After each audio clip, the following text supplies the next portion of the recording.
The wine splashed down my velvet dress like blood on snow. I froze, the glass still trembling in my hand, while laughter erupted around the table.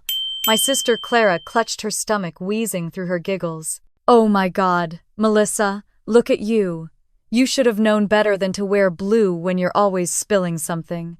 My mother Diane pressed a napkin into my hand, shaking her head as though disappointed in a maid, not a daughter. "If you were a real servant," she said, half smiling, "you'd be fired by now." Even my father chuckled softly, trying to smooth the tension. It only made it worse. The chandelier light shimmered off the puddle of red wine spreading across the tablecloth. No one offered to help. They just watched me kneel and blot the stain as if I'd been born to clean up after them. The smell of roasted turkey and cinnamon butter felt nauseating. In the living room, the fireplace crackled, stockings hung in perfect order the same way it had every year since I was old enough to cook. I heard Clara humming to herself, scrolling through her phone, and my mother whispering to my father about how Melissa gets too emotional. I wasn't emotional. I was exhausted. My hands shook as I carried the stained tablecloth toward the laundry room. When I caught my reflection in the hallway mirror, a stranger looked back. Cheeks flushed, eyes damp, posture small. I looked like someone's employee, someone obedient. Stephen, my boyfriend, was standing by the kitchen island. He had just arrived from his firm's office party, still wearing his gray wool coat. His eyes met mine, filled with quiet disbelief. "Did she really say that to you?" he asked under his breath. I forced a smile. "It's fine. She's had too much wine." "Melissa," he said softly. "This isn't fine. You're not their maid." I opened my mouth to argue, but before I could, my mother called out from the dining room, "Sweetheart, can you bring the extra gravy and maybe fix the fire? It's dying down." Stephen stared at me like he wanted to stop me physically, but I just nodded and whispered, "I'll handle it." The same words I'd said every Christmas Eve since I was 23. As I stirred the gravy, Clara's voice rang out again. "Hurry up, we're starving. Guess the help's running behind schedule." Another round of laughter. My father's deep chuckle joined in like punctuation. I closed my eyes, inhaled the smell of garlic and butter, and felt something inside me split quietly but completely. Dinner dragged on with the same rhythm as every year. My mother critiqued every dish. "You should have gone lighter on the salt."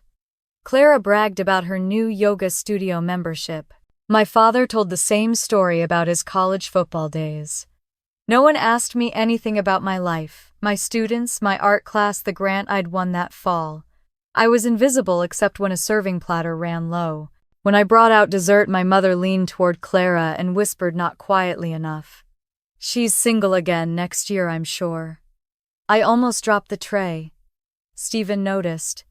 He set his fork down, eyes narrowing. "Enough," he said suddenly. Loud enough to cut through the clatter. The room froze. "Melissa does everything for you people and you treat her like dirt. Don't you see it?" My father frowned. "We're just joking. Don't make it dramatic." Dramatic. Stephen's voice was steady, but I heard the anger trembling beneath it. "She's been serving you all night. She hasn't even sat down," Clara smirked. "Oh, please, she loves hosting. She lives for this." Something in me went still. That sentence, the confidence in it, the assumption was the final drop in a bucket that had overflowed years ago. I set the dessert knife down. My voice came out calm, detached. "Enjoy your meal." Clara rolled her eyes. "Here we go again. The victim act," Clara Stephen warned. But she lifted her glass anyway, sneering. "To Melissa, the best servant in the family." She tipped the wine toward me, and before I could move it spilled again, staining the tablecloth, my sleeve, the floor. No one gasped. They just stared, waiting to see if I'd laugh it off. Instead, I smiled faintly, the kind of smile that comes when you've already made your decision. "Excuse me," I said, and turned away. I went upstairs without a word. I changed out of the ruined dress, slipped into jeans and a sweater, and pulled my overnight bag from the closet. I'd packed it weeks ago, though I hadn't known why. Maybe part of me always knew this moment would come. I grabbed my car keys and phone, paused by the window, and looked out at the snow beginning to fall across the driveway. The world outside looked peaceful, untouched. Downstairs laughter started again, nervous, brittle. I heard my mother mutter something about me being too sensitive. I walked past the front door but stopped. They'd see me leave that way. Instead, I went through the kitchen into the mudroom and out the back door. The air hit my face like ice water. I inhaled deeply, felt my lungs sting, and smiled for real this time. The snow crunched under my boots as I crossed to my car. Stephen must have seen me from the window because he followed quietly, his breath visible in the cold. "Melissa," he said, voice low, "where are you going?" "To the cabin," I said. "Your cabin?" "In the woods," I nodded. "I need to breathe." He hesitated, eyes scanning my face. "Do you want me to come?" I shook my head. "No, I want them to notice the silence." He looked like he wanted to argue, but instead he reached out and brushed my cheek. "Text me when you get there." "Okay, I will." I slid into my old Subaru, the seatbelt scraping against the fabric of my sweater. Through the windshield, the house glowed warm and golden. I watched the silhouettes move behind the curtains, my family still talking, still laughing, still certain I'd come back to clean up their mess. The engine hummed softly as I pulled out of the driveway. The radio played faint Christmas music, tinny and distant. For the first time in years, I didn't feel dread at the sound. I felt weightless. By the time they noticed I was gone, the house would already be dark, the dishes still dirty, the table still stained with wine. By then, I'd be halfway up the mountain road where the world was silent, and no one expected anything from me. I turned off my phone. The headlights cut through the falling snow, carving a path into the woods ahead. And somewhere between the city lights fading behind me and the forest opening before me, I realized I wasn't running away. I was finally heading home. Bant de Noy. The road wound through the trees like a silver thread, half buried under the weight of new snow. My car heater hummed low, but it couldn't quiet the sound of my thoughts. The cabin was still an hour away, and the world around me was painted in black and white pine shadows, headlights frost. My hands gripped the wheel tighter than necessary. I wasn't running from home. I was running from 10 Christmases that had hollowed the word home out of meaning. For the first time in years, I wasn't racing against a timer in the kitchen or counting plates. I was racing towards silence. It hadn't always been this way. 10 years earlier, I'd thought hosting Christmas was proof of adulthood, a crown of responsibility I wore proudly. I'd just turned 23, had a steady job, teaching art at the elementary school, and I wanted to make my parents proud. That first year, I scrubbed every corner of my small Portland house, polished the wine glasses, and hung garlands that made the place look like a magazine spread. My parents, Robert and Diane, arrived with their casseroles and commentary. My younger sister, Clara, came late, trailing perfume and self-pity from her latest breakup. But it was fine. It was family. Back then, I thought love looked like effort. By year 3, effort had become expectation. "Of course we'll do it at your place," my mother said once, like it was a law of nature. "You're so organized." Clara nodded, adding, "Besides, Mom hates cooking, and your kitchen's perfect for big dinners." My father said nothing, just smiled, his easy smile, the kind that said he agreed with everyone, so no one would be angry. That's how it always was. I worked, they rested, and I convinced myself I liked it. Every Christmas blurred into the next. Same turkey, same tension. I'd wake up early to defrost pies, marinate the roast, vacuum the floors. The kitchen timer became my clock, the clang of dishes my soundtrack. When the doorbell rang, it wasn't excitement, I felt it was pressure. I'd greet them at the door, still wearing an apron, mascara half smudged, pretending to be cheerful while juggling 4 pots at once. My mother would inspect the table as if it were a test. "The gravy's too thin," she'd say. "You should have used cornstarch." My father would turn up the TV volume to drown out any discomfort. Clara would scroll her phone, sipping wine like a critic waiting to be entertained. I never sat down until dessert, and by then my food was cold. Somewhere along the way, I stopped being their daughter and became the stagehand to their holiday. When I caught the flu one year and asked if we could skip the gathering, my mother sighed, "Family doesn't cancel Christmas." So I cooked through a fever, dizzy and sweating while they toasted to tradition. I told myself that was love. Love meant keeping everyone comfortable even if it made me sick. Clara was always the golden one, the delicate, dramatic type everyone tiptoed around. After her divorce, she moved back into our parents' orbit full of complaints and wine-fueled stories about her terrible ex. She was a tornado, but somehow I was the one who had to clean up the wreckage. "You're just better at handling things," she used to say. "I'm not like you." The way she said it, it sounded like a compliment. It wasn't. It was a sentence disguised as praise. I think the first crack appeared the year Stephen entered my life. He saw through the chaos right away. During his first Christmas at my house, he whispered while helping me set the table. "Why are you doing this alone?" I laughed it off. "It's tradition." He frowned. Tradition or servitude? I didn't answer. I couldn't. That night, he washed dishes beside me while everyone else opened gifts in the living room. The laughter carried through the walls like an insult. "You know they don't even realize you're missing," he said. I remember staring at the soapy water, feeling something inside me go still. That was the first time I wondered what would happen if I simply stopped showing up. But change never comes easy when guilt is your inheritance.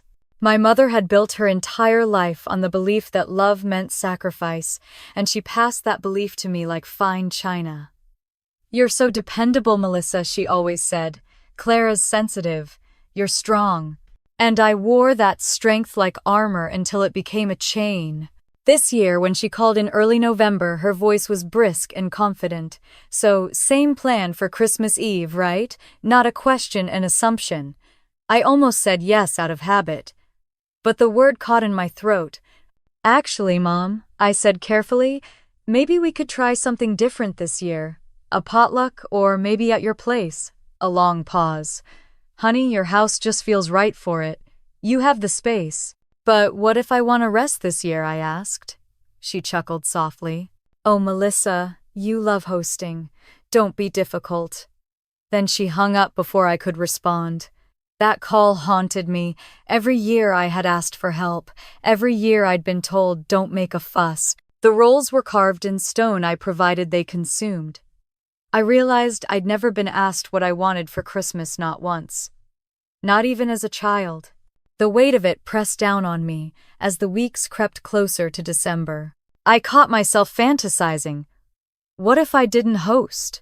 What if I didn't clean? Didn't cook? Didn't bend?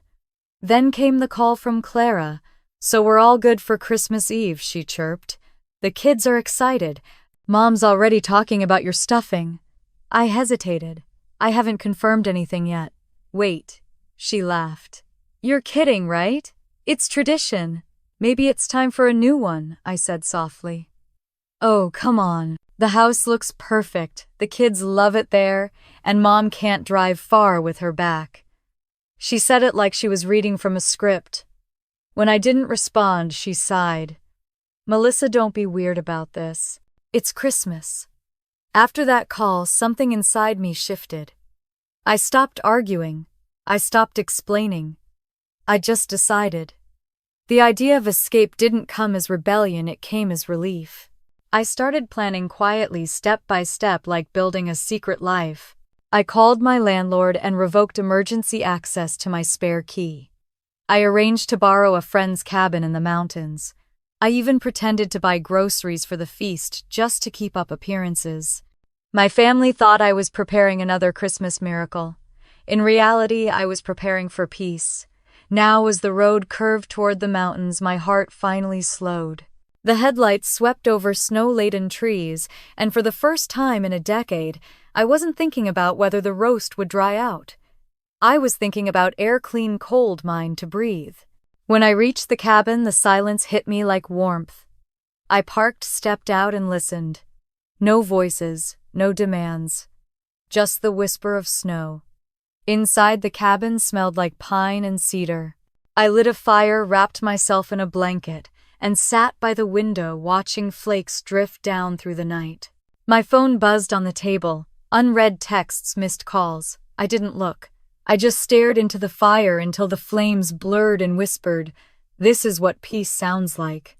For 10 Christmases, I'd been the maid, the manager, the buffer, the daughter who never said no. But tonight, I was simply Melissa. Not the glue that held everyone together. Not the quiet caretaker who fixed what others broke. Just a woman in a cabin in the woods finally resting. I thought of my family back home, probably assuming I was running late. Maybe annoyed, maybe worried. But it didn't matter. They would find out soon enough. They would walk into my house, see the empty table, and read the note I'd left. This year, I chose peace. And for the first time in years, I smiled, not the polite kind, but the kind that comes from realizing you've finally stepped out of your own cage.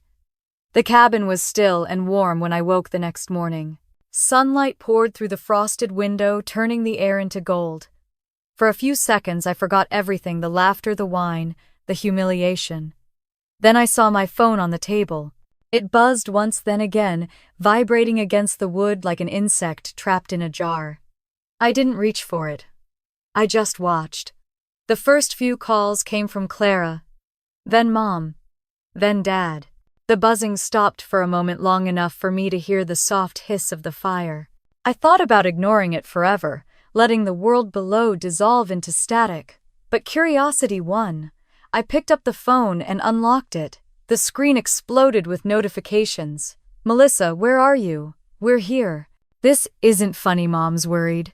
"The kids are hungry. Call us now." And then from Clara, "Unbelievable. You ruined Christmas." My thumb hovered over the screen. I scrolled message after message, each one sharpening the same truth: they weren't worried about me. They were angry that their Christmas had stopped running smoothly. I imagined them standing in my kitchen, staring at the empty counter, the note on the table. Maybe they thought it was a prank. Maybe they'd finally realized the miracle worker had taken the night off. The phone rang again. I let it. The name flashing across the screen: Mom. I could almost hear her voice even before answering, the sigh, the soft guilt wrapped in sweetness. I didn't pick up. I poured myself coffee instead. The cabin was silent, except for the wind brushing the windows. A memory came to me uninvited. Stephen and I sitting at a cafe downtown just last month, him stirring his espresso slowly. You know what would happen if you stopped doing everything he'd said. They'd panic. Not because they miss you, but because they can't function without you. I'd rolled my eyes. "That's cruel." He'd shaken his head. "No, that's honest." He was right. My phone buzzed again, this time with voicemails. I put it on speaker and let them play while I made breakfast. Mom's voice filled the cabin first. "Melissa, honey, this is your mother. The kids are confused. Please call us back. We're worried." Clara's voice followed, sharp and thin. "You're being ridiculous. Stop acting like a victim. You made Mom cry. Congratulations." Then Dad's deep voice. "Your mother's upset, sweetheart. We didn't mean anything last night. Just come home." Each message blurred into the next, a carousel of guilt, obligation, and manipulation disguised as love. I sat at the small wooden table, hands wrapped around my mug, and realized how quiet the world was without their noise. I stepped outside. The air stung my face, but it felt clean. Snow stretched in every direction, untouched, glistening under the late morning Sunday. I walked to the edge of the clearing and looked up at the mountains. They looked ancient, unmoved by human drama. I exhaled and watched my breath fade into the cold air. "If I go back now," I whispered, "it all starts again." The thought sent a small thrill of fear through me. I'd never truly chosen myself before. Not once. Every decision in my life had been filtered through someone else's comfort. The thought of breaking that pattern was both terrifying and exhilarating. When I returned to the cabin, another voicemail was waiting. It was Dad again. His voice cracked near the end. "Your mother's back is hurting. The kids are crying. I think we messed up, honey. Please just tell us where you are." I stared at the phone for a long time, then opened the door and stepped outside again. The cold bit at my skin. I dropped the phone into the snow face-up screen still glowing. I watched as frost began to form on the edges. It buzzed once more before going silent. The sound of the wind replaced it. For the first time in years, no one could reach me. Inside, I lit the fireplace again. I cooked myself a simple lunch: pasta, garlic, olive oil. The cabin filled with a soft, buttery smell. I sat by the fire, eating slowly, feeling warmth crawl back into my chest. I thought of the note on my kitchen table, of the faces that must have read it. This year I chose peace. Clara would have rolled her eyes. Mom would have cried, not from sadness but from insult. Dad would have tried to keep everyone calm. And yet I couldn't help but smile. For once, they were the ones forced to clean up the mess. By late afternoon, my phone screen had dimmed.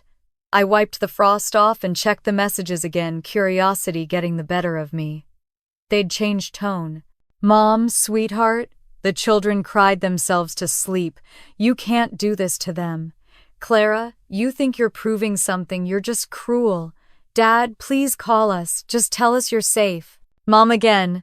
"After all we've done for you, this is how you thank us."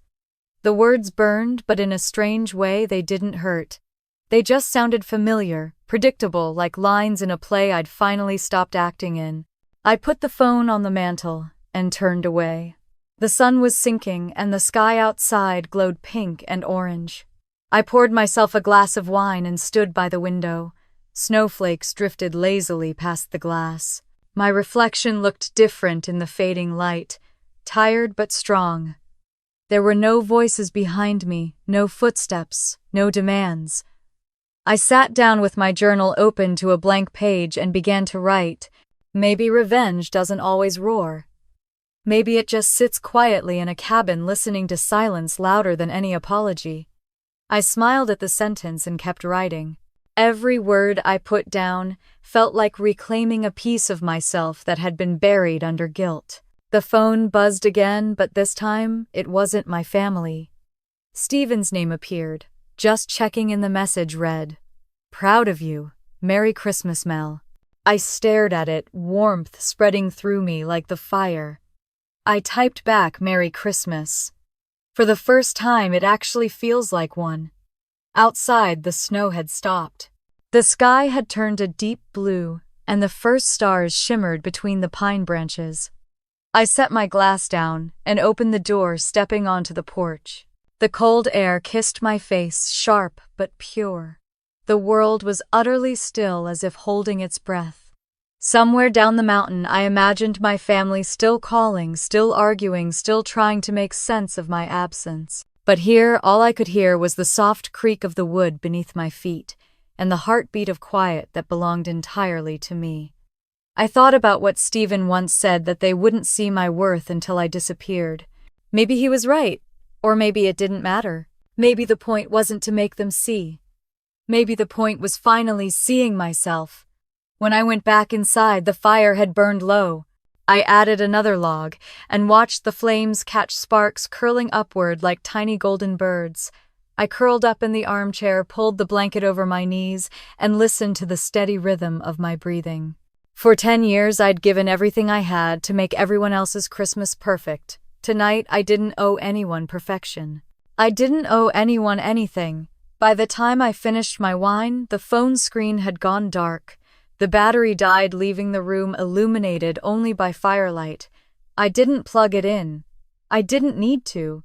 Outside, snow began to fall again, gently this time, as if the world was tucking itself in for the night.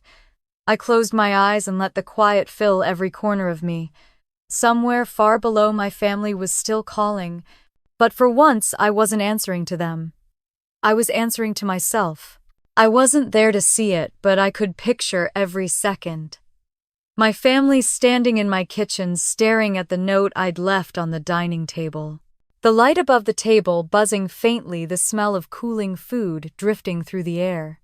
My mother's voice sharp as the edge of a plate. "Where's Melissa?" she'd demand, already irritated. No one would answer. My father would check the backyard, maybe the garage, expecting to find me rearranging something, fixing some imagined problem. But all they'd find was silence. I could almost see Clara picking up the note, her painted nails tapping against the paper. She'd read it aloud, mocking my handwriting. This year I chose peace. There'd be a beat of confusion before the explosion began. She wouldn't just leave, Mom would say, first denial coating her words like frosting on a burnt cake. She probably went to the store. Clara would scoff. With her phone off, please. Dad, ever the mediator, would try to stay calm. Let's just sit down. Maybe she needed a minute. But my mother never knew how to sit down when things didn't go her way. She'd start pacing, hands fluttering like anxious birds. After everything I did, she walks out on Christmas Eve. What's wrong with that girl? The irony, of course, was that everything she did had been done by me. In my mind, I could see the fight unravel like bad theater. Clara blaming Mom for being controlling Mom, accusing Clara of ruining dinner, Dad retreating to the porch to smoke a cigarette he'd quit years ago, the kids crying, the food growing cold, my perfect family portrait falling apart without the glue that held it together. Me. Back in the cabin, I sat by the fire, the scene playing out behind my eyes as my phone lit up again. Voicemails, texts, missed calls. I pressed play on one. Mom's voice, shaking with anger and panic. Melissa, this is your mother. You've embarrassed us in front of everyone. The neighbors came by and we didn't even know what to tell them. Call me immediately. Another one from Clara. You've always had a flair for drama, but this is next level. Enjoy your little pity party. Then Dad's quieter tone. Honey, your mother's upset, but we can talk this out. Just tell us you're safe. I closed my eyes and let the words wash over me. It wasn't anger I felt, not even guilt, just recognition. Every voicemail sounded like every conversation we'd ever had. They were still trying to make me small, even from miles away. I walked to the bathroom and looked at myself in the mirror. My hair was tangled, my face tired, but there was something else there now, clarity. I thought of all the times I'd stared into mirrors, before adjusting my smile, before family dinners, whispering to myself, just get through it. Tonight I didn't need to get through anything. I was free. The phone buzzed again. This time it was a voice message from Clara, slurred and brittle. You think you're better than us. You always were Mom's favorite. You think leaving makes you strong. It just makes you cruel. Her words echoed in the small cabin. For a moment I wanted to be angry, but instead I felt something softer, sadness. Clara wasn't the villain she pretended to be. She was just another woman trapped in the same cycle, trying to stay afloat by pulling someone else under.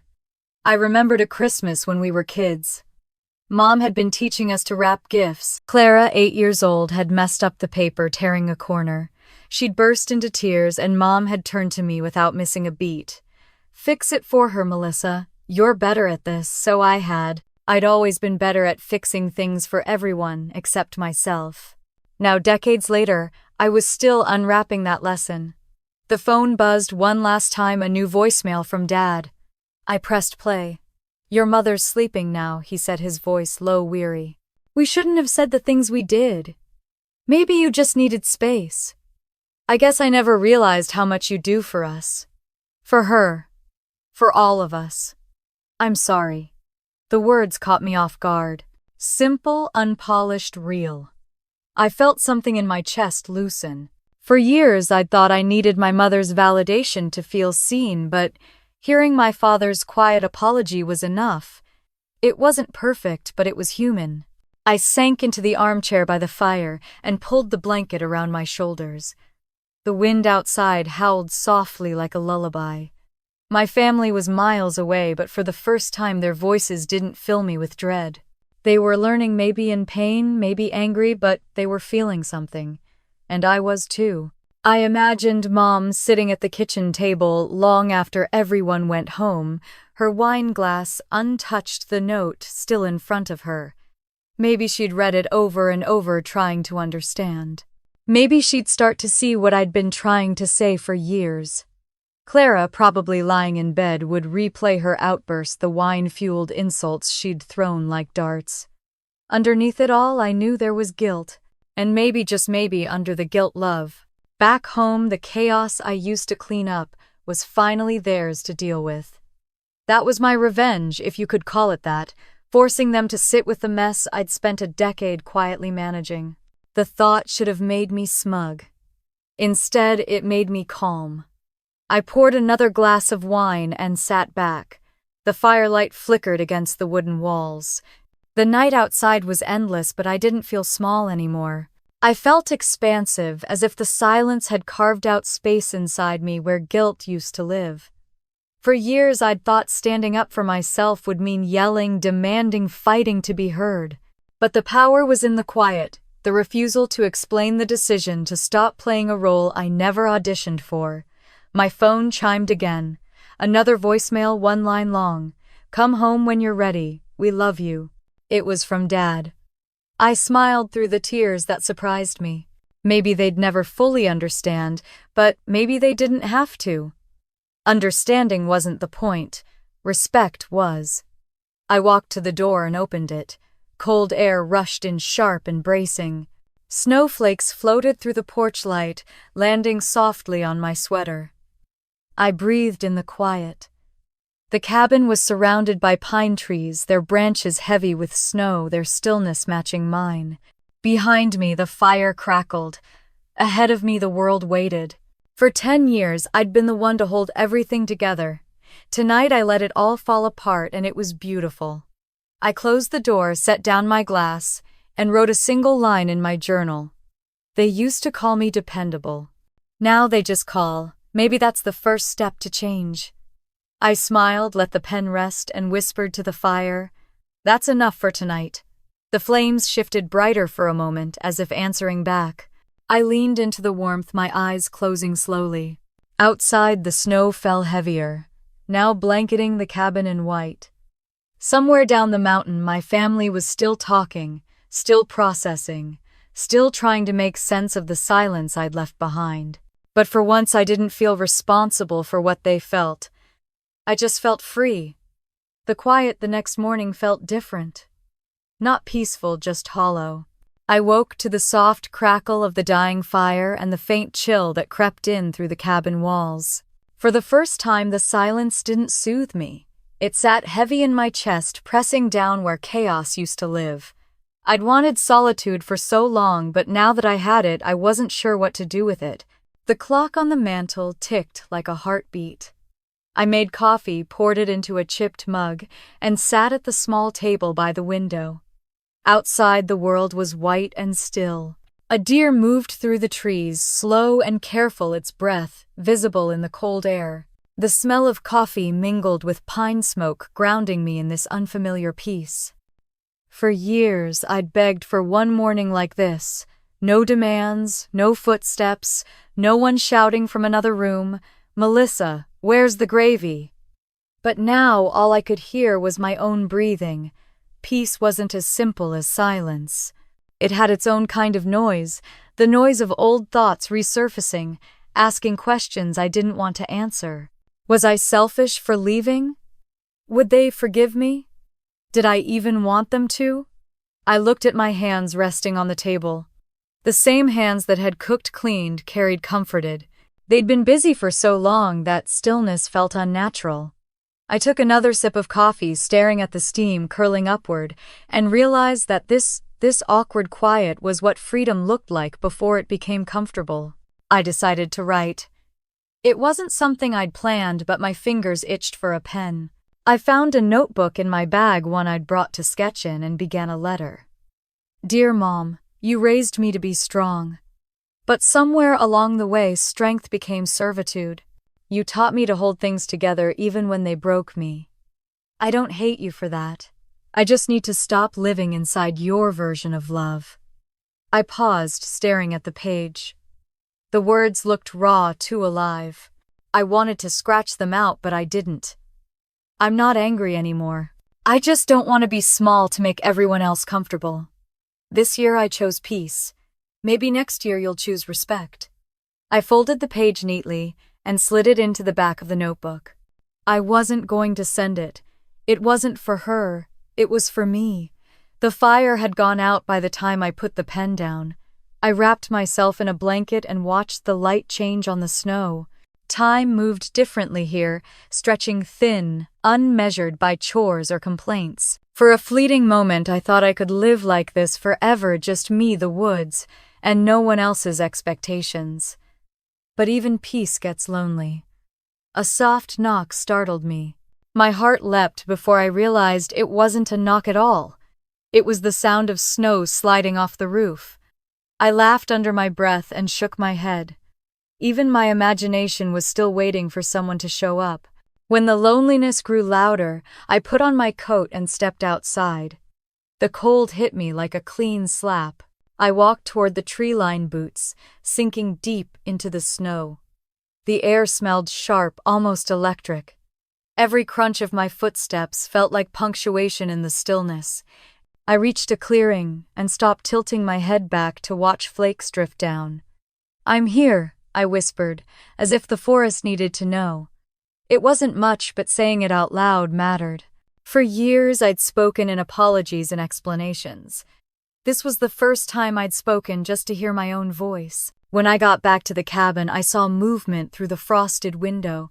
My neighbor Janet was standing outside the door, a paper bag in her hands. She lived in the next cabin down the road, a woman in her 60s with silver hair tucked under a wool hat.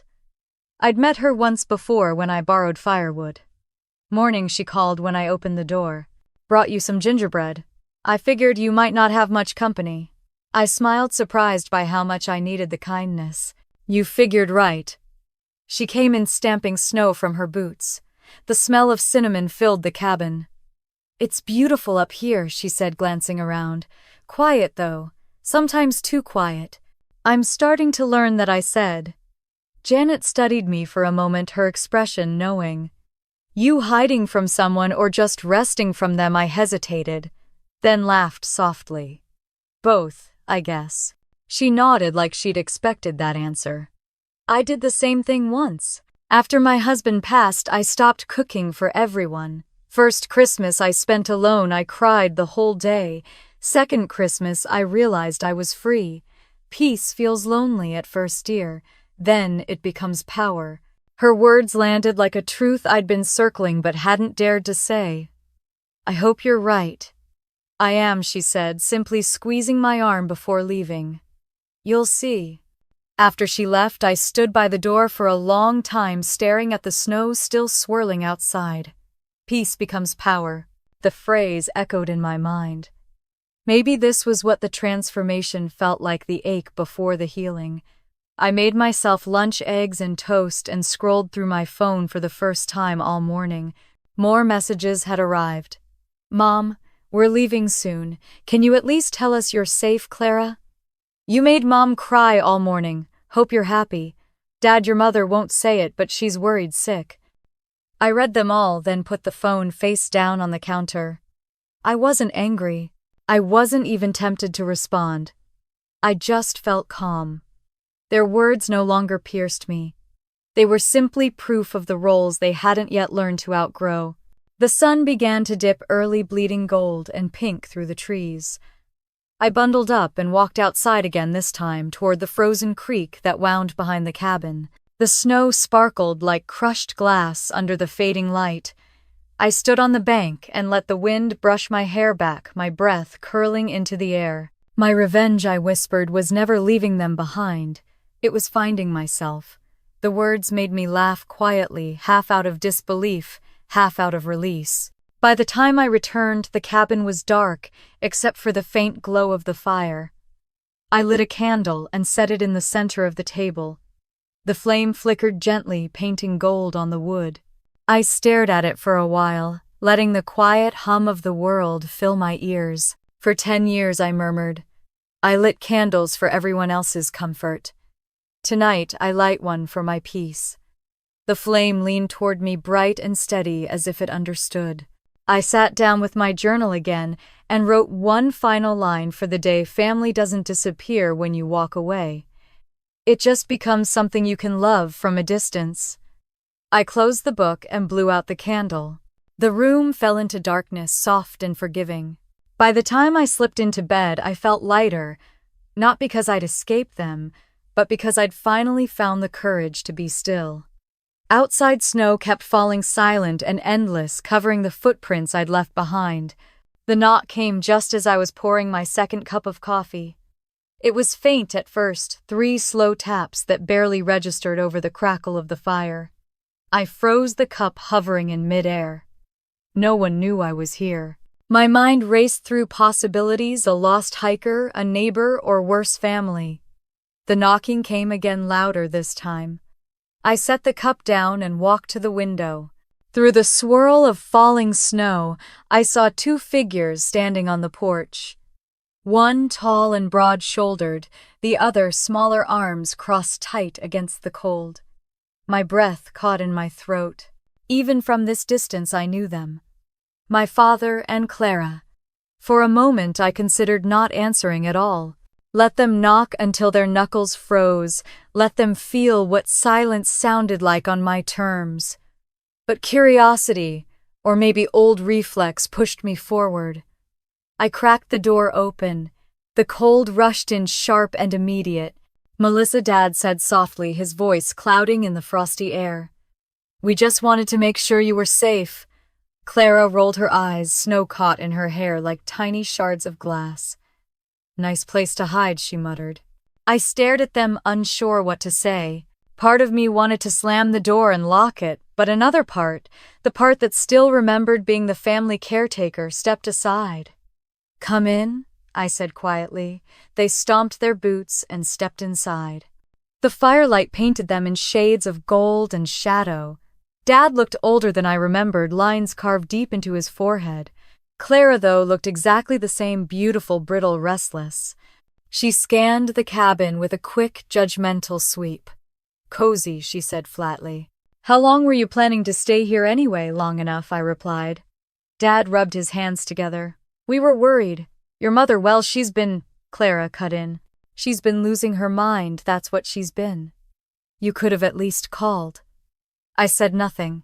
The kettle began to whistle softly behind me, and I turned away to take it off the stove. My hands were steady, but my heart was not. We sat at the small wooden table, the same one where I'd written the letter to my mother days before.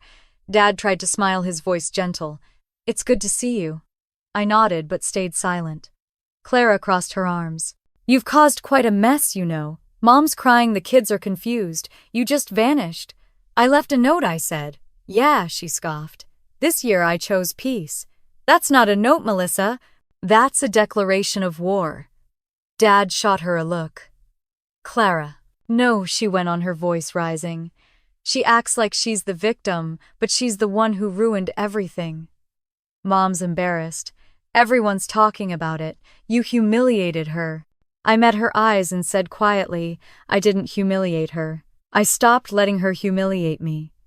The words hung there, hot and electric, cutting through the quiet. Clara blinked, caught off guard, then forced a laugh. "Wow.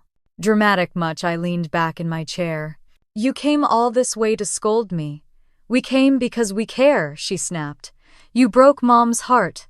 Dad sighed. "Clara, please." "No," she said again, louder.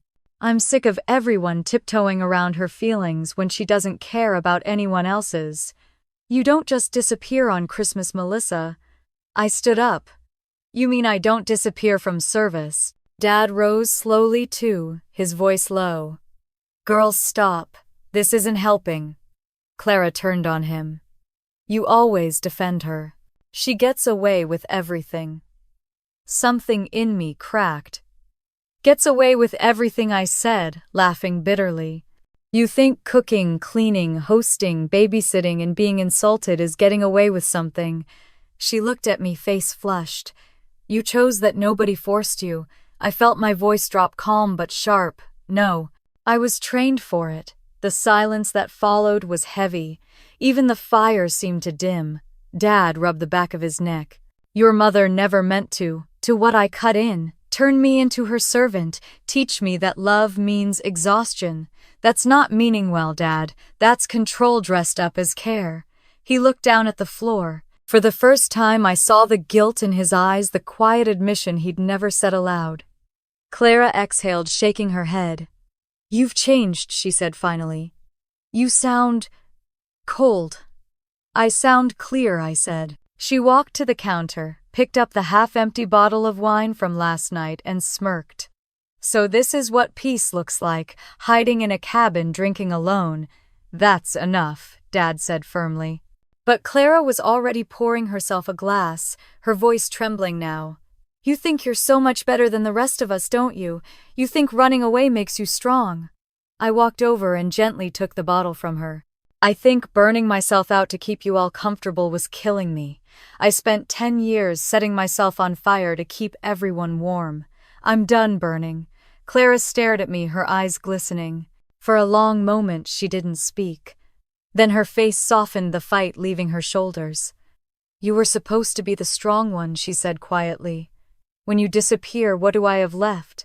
Something inside me broke. I reached out and touched her arm. You have yourself, Clara. That's what I'm learning too. Dad looked between us, his eyes glassy. Maybe we all forgot how to love without control, he murmured. The three of us stood there in silence, the fire crackling behind us. For once it wasn't angry silence, it was heavy, honest, almost sacred. Finally, I took a breath. I'm not coming back, I said softly. Not yet. I'll visit when I'm ready. But next Christmas won't be at my house. That's not up for discussion. Dad nodded slowly. That's fair. Clara looked away, biting her lip. Mom won't understand tonight, she said. But maybe someday. I walked them to the door. The snow outside had thickened flakes drifting lazily down through the gray light. They lingered on the porch, hesitant. Dad turned and said, Take care of yourself, kiddo. I will, I said. Clara hesitated, then stepped forward and hugged me. It was quick, awkward, but real. When they left, I stood on the porch watching the car disappear between the trees. The taillights glowed red for a few seconds, then vanished into the white. Inside, the cabin felt smaller but lighter, as if the air itself had exhaled. I sank onto the couch, the echo of their voices still hanging in the air. My hands trembled not from anger but from release. For years, I'd thought standing up for myself meant shouting until someone listened. But now, I knew the truth it meant, speaking once clearly and letting the silence carry the rest. I wrote one line in my journal before bed. They came to find me, but what they really found was the part of me they'd buried years ago. The fire burned low as I lay back watching the shadows dance on the ceiling. Outside, the snow kept falling, erasing every footprint that had led them here. When I finally closed my eyes, I wasn't afraid of the quiet anymore. It no longer felt like hiding, it felt like home. I thought that after they left, I'd finally rest. But peace has a way of keeping you awake. The cabin was dim except for the soft light of the fire and the whisper of snow brushing against the windows. I sat curled in the armchair, a blanket over my legs, staring at the 2 coffee mugs they'd left behind. The air still carried their voices, Clara's sharp, Dad's careful, my own trembling restraint. Now that it was quiet again, I wasn't sure whether I felt lighter or lonelier. The clock ticked steadily, filling the room like a heartbeat. I reached for my notebook and opened to a blank page, but the pen hovered uselessly in my hand. All I could think about were the words Dad had said before leaving. Maybe we all forgot how to love without control. It echoed through me, settling somewhere deep. For years I'd told myself my family didn't care. Maybe the truth was sadder, they cared the only way they knew how. I set the notebook down and poked at the fire. The flames leaned toward me, flickering low. Outside, the storm had stopped, and the silence felt expectant, like the world was holding its breath. Then my phone rang. The sound startled me. I hadn't turned it back on since the visit. My stomach twisted when I saw the name on the screen. Mom. For 10 seconds I just watched it ring. For 10 years I'd always answered on the first. This time I let it go to voicemail. The call ended, then started again. I hesitated the same way I used to hesitate before stepping into a cold pool. Then finally I swiped to answer. Hi, I said softly. Melissa. Her voice was small and even. I'd never heard it sound so unsure. I didn't know where to start. I waited. I shouldn't have said those things. Last night or all the other nights, she continued. You were right. I did treat you like the help. Maybe because I didn't know how else to need you. The words hit harder than I expected. For a moment, I couldn't breathe. Mom, I said carefully, I just wanted to be your daughter, not your maid. Not the one who made everything perfect. Her breath caught. I know that now. Silence stretched between us, not heavy this time, but fragile. I thought love meant taking care of everyone, she said, voice cracking. My mother raised me that way. If you weren't giving, you weren't good. I thought I was doing right by you. I felt tears gather at the corners of my eyes. You taught me to be strong, I whispered, but you punished me every time I was. A sound escaped her, a quiet sob that made my chest ache. You broke my heart when you left, she said, but I think I needed it. It made me see who I'd become. For the first time in my life, she wasn't defending herself. She wasn't deflecting, manipulating, or pretending to be fine. She was human, scared, remorseful. And somehow that hurt even more. I took a shaky breath. I forgive you, I said. But I'm not ready to come back yet. I need to build something for myself first, a life that doesn't depend on being needed. She was quiet for a long moment. That's all I ever wanted for you, she said softly. I just didn't know how to let you have it. I smiled through tears. We're both learning. We talked for another 10 minutes about nothing and everything, the weather, the kids, the new bakery near her house. It was awkward, stilted, but gentle. When she finally said I love you, it sounded different this time, less like a command, more like a confession. After I hung up, I sat in the stillness for a long time, staring at the dying fire. The world felt softer, as if something invisible had shifted. I walked to the table and picked up the candle I'd lit days ago. Its wick was short now, the wax melted low. I struck a match and watched the flame bloom again. For you, I whispered. For me. For both of us trying to get it right. The light flickered golden and steady. Then another buzz from my phone. A text this time. I wiped my eyes before looking. It was from Clara. Mom told me, she called. I'm sorry too. Let's talk when you're ready. I stared at the screen, my heart catching somewhere between disbelief and relief. I typed back slowly. Thank you. That means more than you think. I set the phone down and leaned back against the table. The fire popped behind me. For the first time in weeks, I didn't feel pulled in two directions. There was no anger left, no guilt either, just space.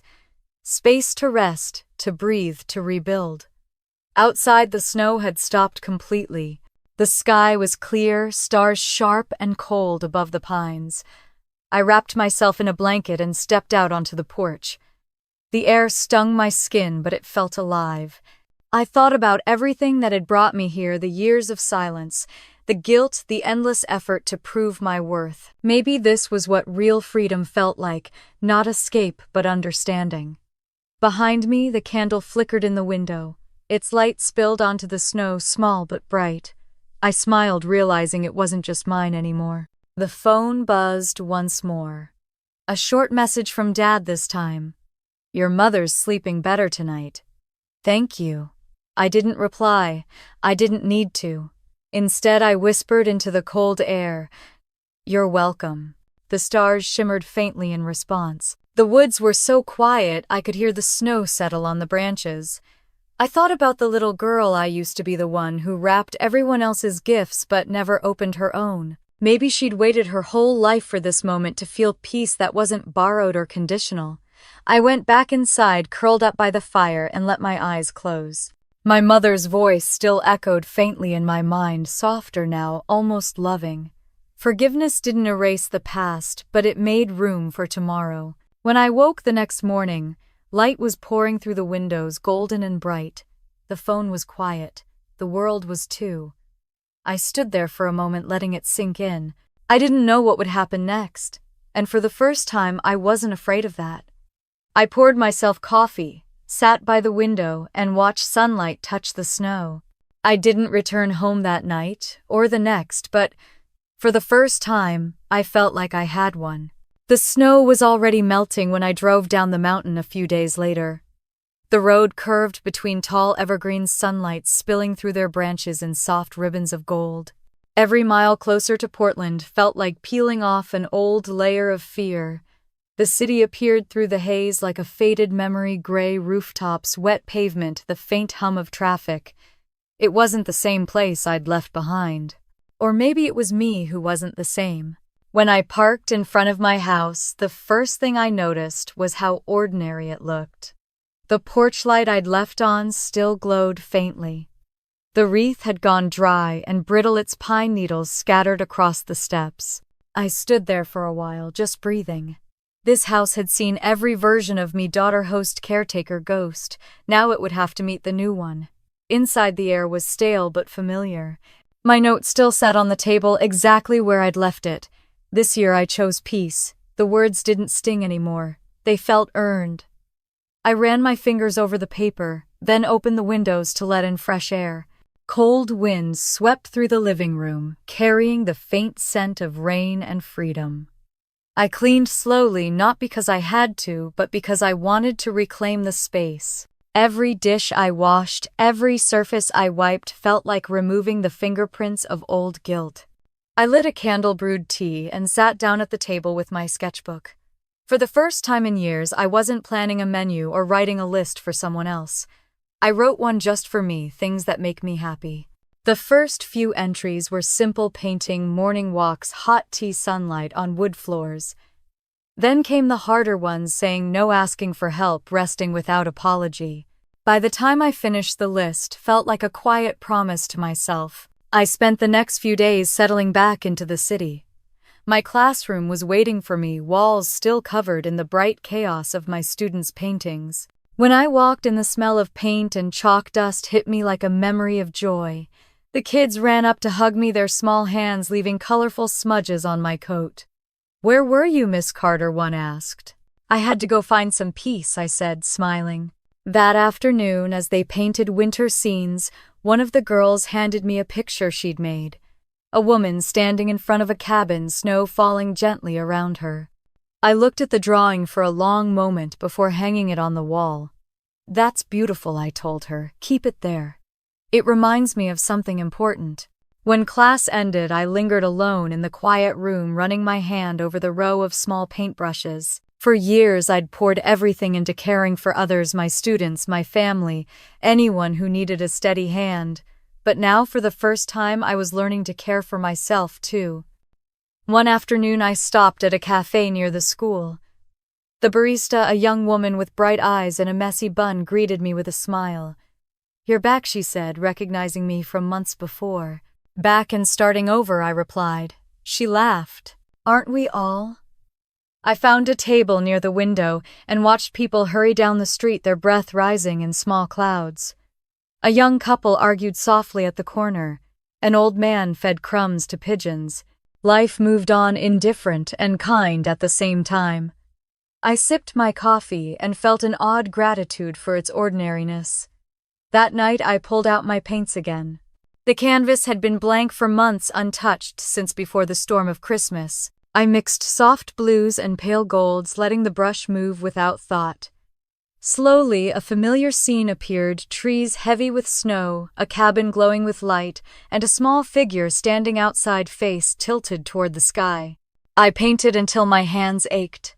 When I stepped back, I realized what I'd made. It wasn't loneliness on that canvas, it was freedom. My phone buzzed on the counter. Steven's name lit up the screen. "Hey," his voice came through, warm, easy. "I just wanted to see how you're doing." "I'm good," I said, meaning it. "Better than I've been in a long time." He hesitated. "Can I see you sometime? Maybe coffee?" "No pressure," I smiled. "Coffee sounds nice." We met a few days later at the same cafe. He was waiting at the corner table, hands wrapped around a mug. The moment I saw him, a calm washed over me. There was no guilt this time, no need to explain myself. "You look different," he said, studying me. "I feel different," I replied. He nodded. "You did something most people never do. You stopped running from yourself." I laughed softly. "I stopped running for everyone else." We talked for hours about work, art, small things.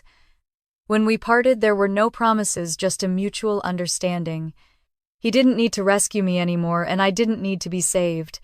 That was the quiet beauty of it.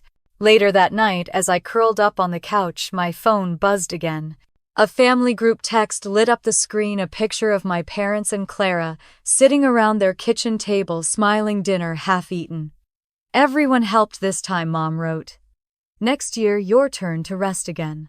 A laugh bubbled up before I could stop it. It wasn't perfect, but it was progress. I typed a short reply, "Proud of you all, love you." Then I turned the phone face down and leaned back, letting the soft glow of the lamp wash over the room. The next morning, I walked to the river before sunrise.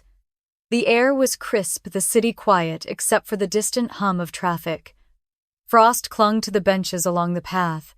I stood by the water and watched the sky shift from gray to pink. The reflection rippled with light, and I thought about how peace wasn't a destination. It was a decision I'd have to make again and again. When I got home, the unfinished painting on my easel caught the first light of dawn. I picked up the brush and added a few final strokes, a candle glowing in the cabin window. I signed my name in the corner and whispered the title aloud, "The Christmas I Chose Myself." It wasn't just a painting. It was proof that I'd survived something invisible, that I'd come back different, softer, stronger. As evening fell, I poured a glass of wine and stood by the window. Snow began to drift again, light and slow, blanketing the street in silence. I closed my eyes and smiled. Freedom no longer felt like escape. It felt like coming home to myself. I whispered into the stillness, "Peace doesn't need witnesses. It just needs to stay." And for the first time, I believed it would. The weeks after New Year's passed quietly, the kind of calm that felt earned. My life had found a rhythm again, teaching, painting, breathing. Each day began with sunlight across my kitchen floor and ended with the soft glow of a candle beside my bed.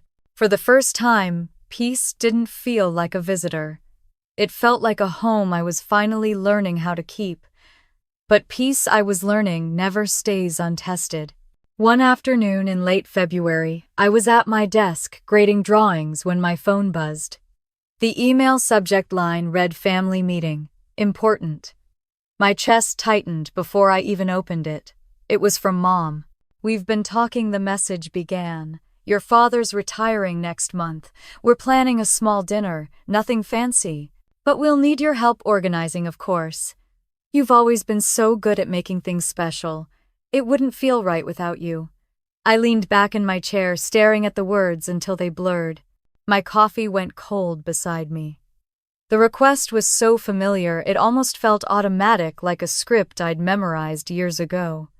They hadn't learned much after all. I closed the laptop and sat there listening to the hum of the city outside.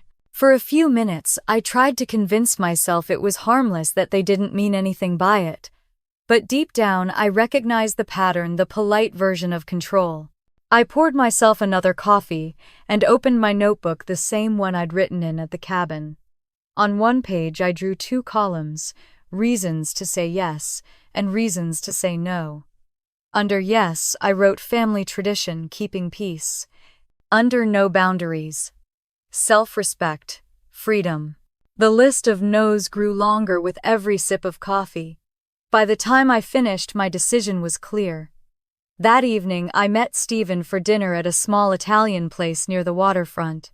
The lights were soft, the smell of garlic and bread filling the air. He listened quietly as I told him about the email. He smiled in that slow, patient way he always did when he knew I already had the answer. "Boundaries don't end when things get peaceful, Mel," he said. "That's when they really begin." I traced the rim of my wine glass. "I just don't want to be the villain. Every time I say no, I feel like I'm betraying them." "Then stop trying to be their hero," he said simply. His words stayed with me all night. When I got home, I stood in front of my unfinished painting and stared at the candlelight reflected on the glass. I'd thought peace meant never fighting again. Maybe it just meant knowing when to stand still. 2 days later, the family meeting happened over video call. I hesitated before joining, but curiosity got the better of me. The screen flickered to life, Mom smiling too widely, Dad seated beside her with his usual neutral calm, and Clara sipping from a mug like she'd rather be anywhere else. Mom's voice was syrup, sweet. It's been ages. You look well, I said. You too. We just wanted to talk about your father's celebration, she began. It's not a big deal, but since you're so talented with details, we thought… Mom, I interrupted gently. I'll come.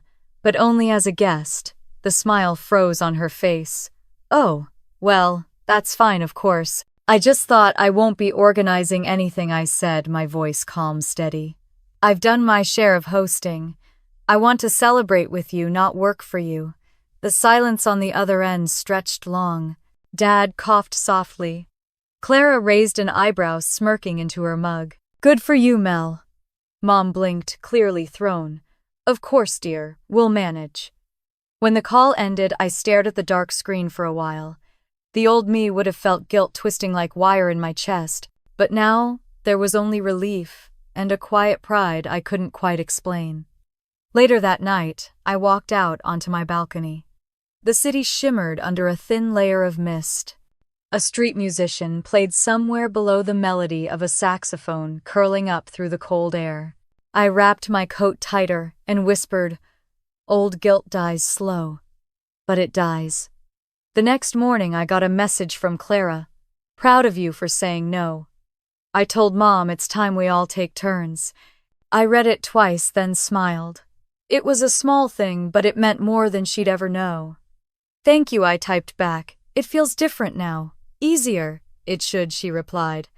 You taught us how. I put the phone down and stared out the window. Outside, tiny flakes of snow began to fall again, floating lazily over the rooftops. The sight made me laugh quietly. Snow used to mean chaos, family dinners, exhaustion, cleanup.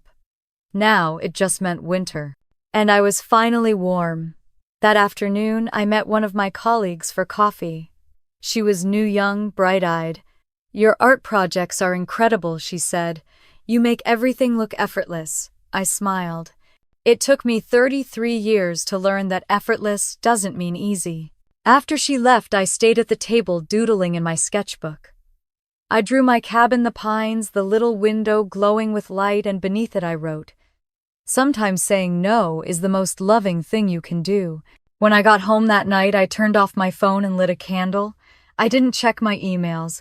I didn't think about plans or expectations.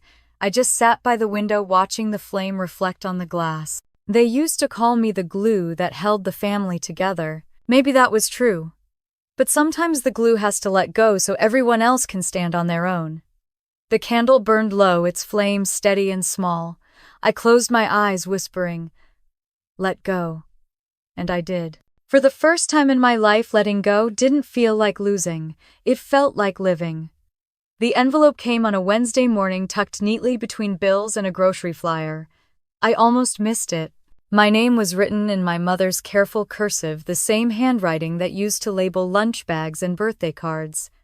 The sight of it made my chest tighten. I sat at the kitchen table, running my thumb over the edge of the paper before opening it. Inside was a short letter. Dinner this Sunday at our house, no duties required, just come. No extra words, no guilt, no hidden demands. Beneath it, a postscript, "Love, Mom." I read it twice, half expecting to find some invisible string attached. But there was nothing, just an invitation. My fingers trembled slightly as I folded it back into the envelope. For 10 years I'd been the host, the planner, the servant in my own family story. Maybe it was time to see what happened when I wasn't. On Sunday I drove down the familiar street that used to make my stomach twist.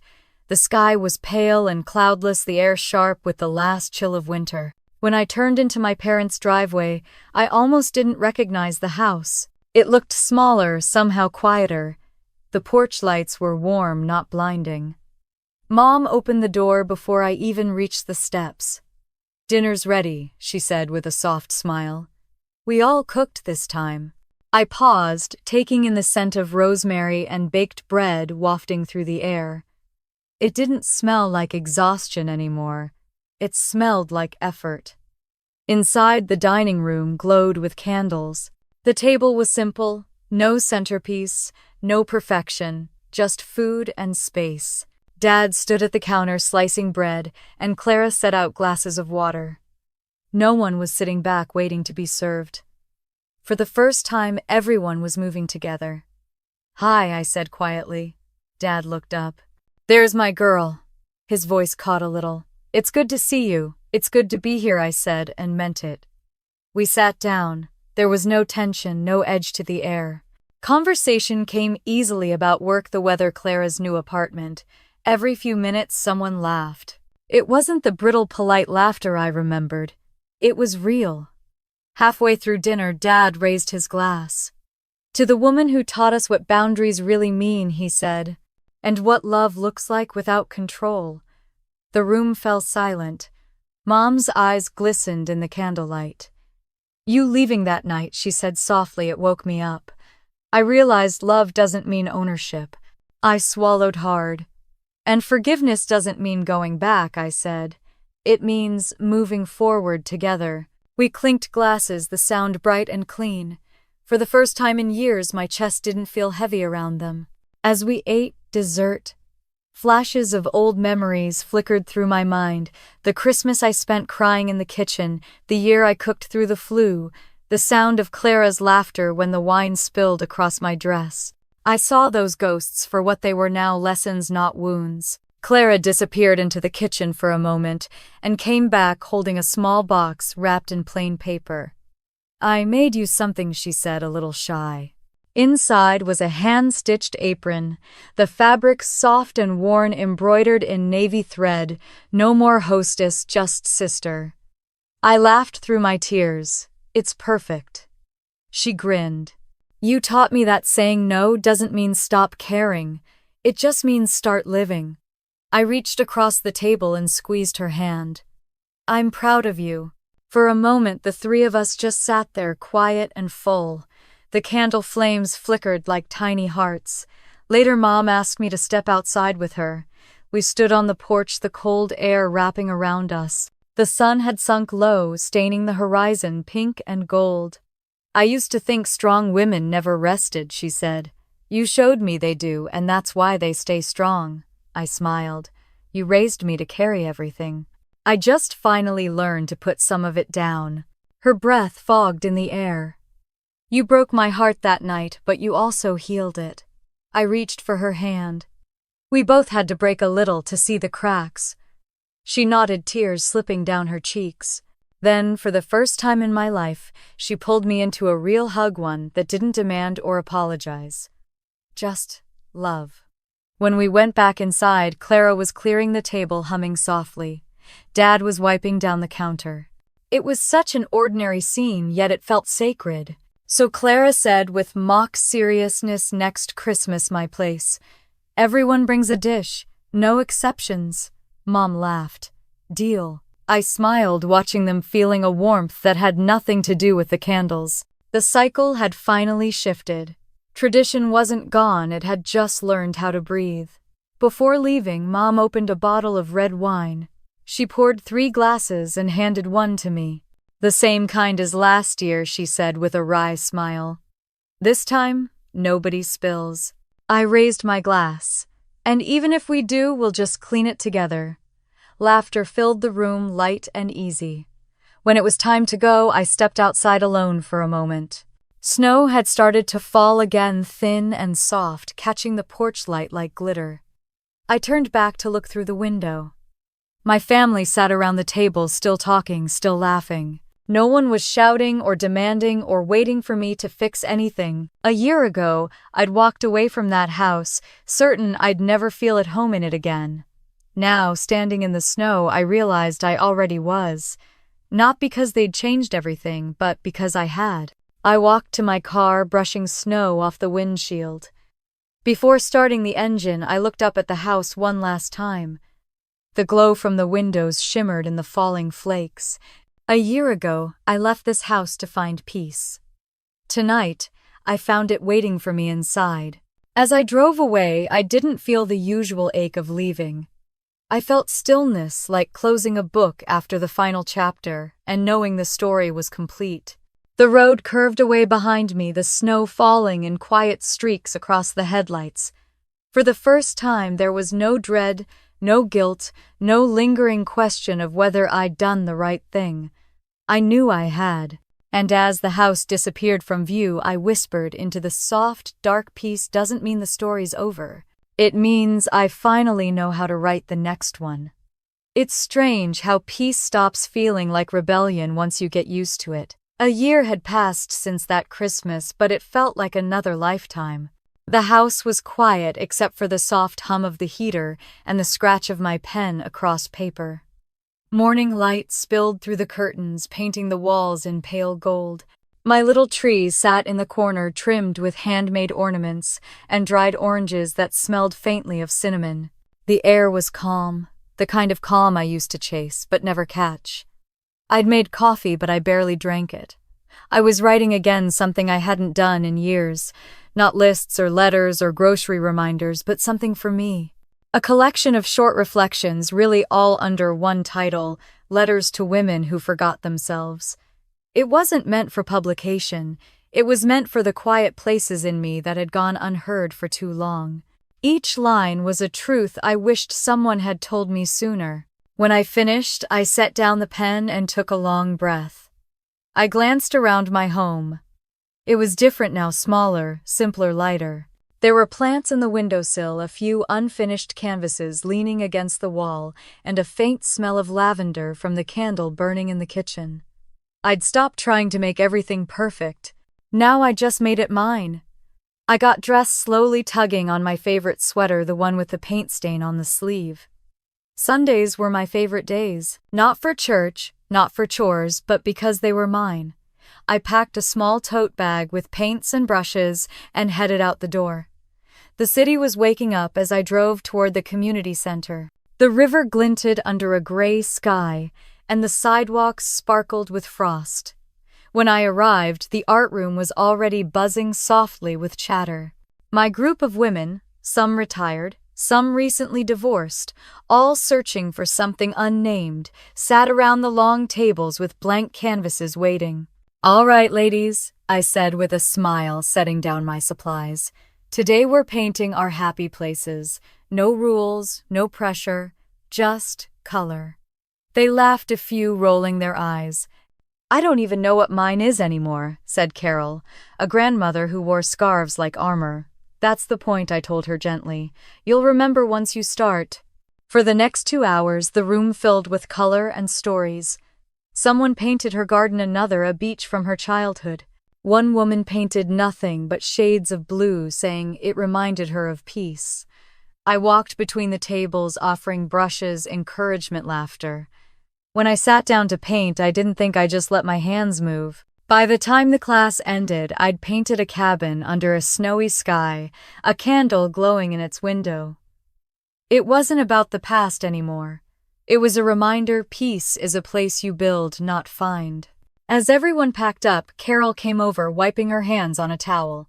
"You know," she said, looking at my painting, "it's never too late to start again." I smiled. It's never too late to remember who you were, either. That afternoon, as I locked up the classroom, I saw my parents' car in the parking lot. My mother waved from the passenger seat, her smile soft and unguarded. I hadn't known they were coming. When I walked up, Dad held out a thermos. "Brought you some of your favorite tea," he said. I laughed. "Since when do you know my favorite tea?" "Since your mother made me memorize it," he replied. They followed me back inside, and I brewed 3 cups.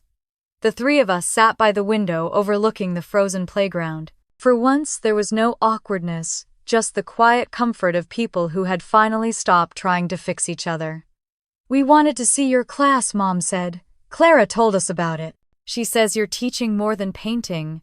"Maybe," I said. "Mostly, I'm reminding people it's okay to take up space." Mom nodded thoughtfully. "You're reminding me too." When they left, she hugged me tightly. "I used to think strong meant silent," she said. "You showed me it means steady." After they drove off, I stood by the window a moment longer, watching their car disappear down the street. Then I walked back to my canvas and signed my name at the bottom, in careful letters, Melissa Carter. It felt good to see it there, not as an obligation, but as a declaration. That evening, as I cooked dinner, Stephen called. We hadn't talked much since Christmas, but when I heard his voice, something familiar and easy settled in my chest. "Hey, stranger," he said. "Still changing the world one art class at a time." Barely I laughed. "Just trying to help people find a bit of peace." He hesitated. "And did you find yours?" I stirred the soup on the stove, smiling. "Most days, yes. The rest of the time I remember where to look." He was quiet for a moment. "I'd like to see you sometime." "Maybe dinner sounds nice," I said, and meant it. Not because I needed him, but because I wanted to share this new version of myself with someone who'd seen the old one. When I hung up, I carried my meal to the table. The house smelled like garlic and rosemary, the same scent that had once meant exhaustion. Now it meant home. Later, as I washed dishes, my phone buzzed again, this time a message from Clara. "Mom says we're hosting an art night next month. Everyone brings a dish, you bring the paint." I laughed out loud, shaking my head. "Deal," I replied. After the kitchen was clean, I sat by the fireplace, sketchbook open, pen in hand. The flame flickered low, casting light on the words I'd written earlier that week. "Freedom isn't loud. It's the quiet decision to stop apologizing for being yourself." I ran my fingers over the sentence and added another line beneath it. "And once you learn peace, you teach it without even trying." Outside, a few flakes of snow drifted past the window. I got up, lit a single candle, and placed it on the windowsill. Its glow shimmered against the glass, soft and warm.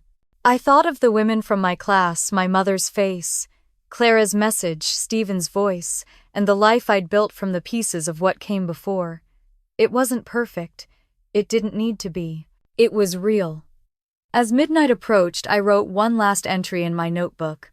Once I thought peace meant being alone. Now I know it means being free to love without losing myself. I closed the book, blew out the candle, and whispered into the quiet. Finally mine. The flame went out, but the warmth stayed. Last Christmas I walked away from everything I thought made me a good daughter. This year I walked home as a woman who finally knows her worth. The snow fell softly outside my apartment window, quiet and slow, like the world was exhaling. I had spent the morning painting, the smell of turpentine still lingering in the air, and now the canvas on my easel glowed with fresh color. A candle in a window, the same one I'd painted a year ago, but this time the flame was brighter. The table was set for 4. Nothing fancy, just roast chicken, mashed potatoes, and a bottle of wine I'd been saving. The tree in the corner shimmered with handmade ornaments from my students, small paper stars and splashes of color that made me smile. I caught my reflection in the window and barely recognized myself. There was no tension in my shoulders, no weight on my chest, just stillness, just me. When the doorbell rang, I didn't feel that familiar spike of anxiety. I opened the door to find my parents standing there, arms full of grocery bags and laughter. Clara followed behind them, balancing a pie she'd baked herself. "Don't drop it this time," Dad teased, and she stuck out her tongue like a child. I let them in, and for a moment the apartment filled with warmth, the kind that didn't come from candles or food. We moved easily together, cooking, chatting, laughing. There were no orders, no criticisms. My mother even asked, "Where do you want me to put this?" instead of telling me what to do. The words sounded small, but they meant everything.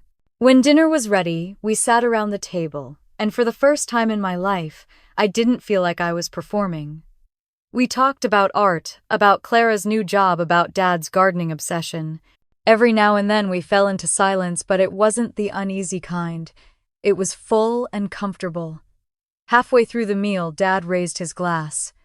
"To our first Christmas that actually feels like Christmas," he said. Mom laughed. "And to our daughter for teaching us that peace isn't about perfection." I smiled. "And to all of us for learning how to love each other without losing ourselves."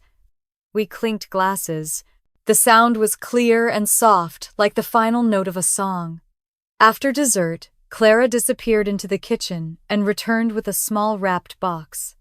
"Don't worry," she said, grinning. "No pie inside." I opened it carefully. Inside was a keychain, a tiny silver cabin with a little candle etched into the window. "It's for your studio," she said, "so you never forget that your piece built all of ours." I felt my throat tighten.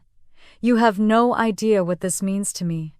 Mom reached across the table, taking my hand. "We do," she said quietly, "and we're proud of you." For a while, no one spoke. The moment was too sacred for words. Then the knock came, a soft, uncertain tap at the door. When I opened it, Stephen stood there, snow in his hair and a paper bag in his hands. "I come bearing cookies," he said, smiling. "I figured it's better than texting Merry Christmas at midnight." Mom waved him in before I could answer. "You're just in time for coffee," she said. Clara raised her eyebrows at me, smirking, but for once I didn't feel flustered. Stephen joined us at the table and the conversation started up again as naturally as if he'd always been part of it. Later, after my family left, the apartment was quiet again. Stephen stayed behind to help me clean up. We worked side by side, washing dishes and drying them in an easy rhythm. "Your family's different," he said. "They seem lighter." "They are," I said softly. "We all are." When everything was done, we stood by the window watching the snow fall over the city. "You did it, you know," he said. "Did what turned survival into peace." I smiled. "It took long enough." He looked at the candle on the windowsill. "You still light that thing every night?" "Always," I said. "Not to remember what I lost, but what I found." The flame flickered, its reflection glowing on the glass. Outside, the world was quiet and silver, and for the first time I felt like I truly belonged in it. After he left, I stood at the window alone for a while, watching the snow drift through the streetlights. My reflection looked back at me, not the servant, not the caretaker, not the woman trying to be everything for everyone. Just Melissa. Just enough. I thought of all the women like me, the ones who spent years hosting, fixing, smoothing, over-swallowing hurt to keep the peace. The ones who never got to sit at their own table. If you've ever been her, if you've ever given so much that you forgot what it's like to be whole, I hope this story finds you. I hope you know that choosing yourself isn't selfish, it's sacred. You can forgive without returning. You can love without losing yourself. And you can build peace that doesn't depend on anyone else lighting it for you. Because the best revenge isn't walking away, it's walking back stronger, calmer, freer. If this story felt a little like your own, tell me about it in the comments. I read every one, and every story shared here helps another woman breathe easier. If you believe that setting boundaries can be the beginning of healing, hit like, share this story, and stay with us. There are more stories waiting about love, family, forgiveness, and the quiet kind of revenge called self-respect. The candle on the sill flickered as I whispered Merry Christmas, and for the first time the word home finally felt like it belonged to me.